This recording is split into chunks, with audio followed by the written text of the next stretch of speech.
Para puro swerte ang darating mga bossing ko ay mainam na subukan nyo po itong gawin sa pamamagitan ng asin at ganoon din po mga bossing ko ang dahon ng laurel.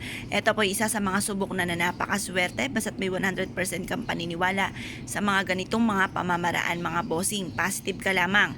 Ito po mga bossing ko ay humarap ka sa may silangan na hawak na po mga bossing ko itong ating asin at dahon ng laurel. Ang asin mga bossing ko ay nagtataboy ng kamalasan at ang dahon ng laurel ay napaka-generous na magbigay ng blessing.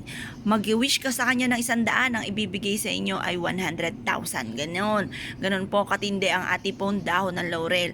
Basta dadagdagan palalo ang sipag at tiyaga at pananalig sa mahal na Panginoon ay walang imposible mga bossing. Ngayon pa mga bossing, mag-wish ka na ng mula sa puso na sa pamamagitan nito ay magtutuloy-tuloy ang pasok ng swerte at kailanman na hindi na kayo mamumblema tungkol sa usapin ng pera. Matutupad ang lahat ng inyo po mga pinapangarap. At pagkatapos mga bossing ko, i-mindset nyo na or imagine nyo na mga bossing ko yung lahat ng gusto po ninyo mga bossing para kaagad nyo pong makamit ang lahat ng inyo pong mga ninanais mga bossing.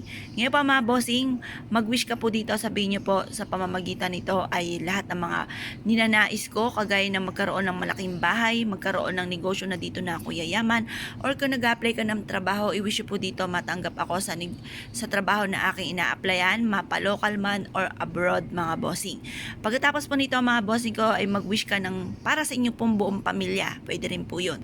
Kasi kung ano yung mga salitain natin, yan po yung makapangyarihan ng ating salitain. Yan po yung nagaganap. Kaya mas may na mga bossing ko, ang i-wish po natin para po sa buong pamilya ay yung mga alam natin na mga gusto nila na maganap sa kanila. Tulungan din po natin sila na makamit ang kanilang mga pinapangarap kasi ang tagumpay ng isa ay tagumpay ng lahat sa buong pamilya. Ngayon pa mga bossing, mag-wish na po kayo ng lahat ng gusto po ninyo na walang gamit na sana, direct to the point.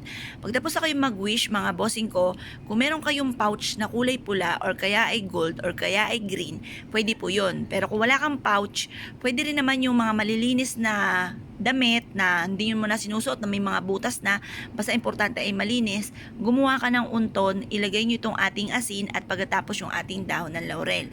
Ito po ay may kakayahan upang sa ganon kayo po ay higit na makatrack ng swerte. Kung naniniwala ka at nais po itong gawin, huwag na po kayo magpatumpik-tumpik pa. Subukan nyo po ito, proven po ito na napakaswerte. Ngayon pa mga bossing, masasabi ko lamang, ito po ay huwag nyong kakalimutan na dalhin kahit saan kayo magtungo, lalo na kung ikaw po ay magninegosyo or kaya po mga bossing ko kayo po ay tataya or naghahanap po ng trabaho or kung naisip po na kayo ay sundan ng swerte. Eto pa mga bossing ko, marami na nagpatotoo na sila po ay sinuwerte dito, baka kayo nahuhuli na sa lahat. Huwag kayo magpahuli, kailangan updated ka sa mga ganito upang sa ganon makasabay ka kung ano man po yung pag-aasenso ng iba. Tapos lalo nyo sisipagan, lalo kayong magsusumigasig at kayo po ay huwag makakalimot magdasal. Kaya kung kayo po niwala mga bossing, good luck po sa iyo po lahat.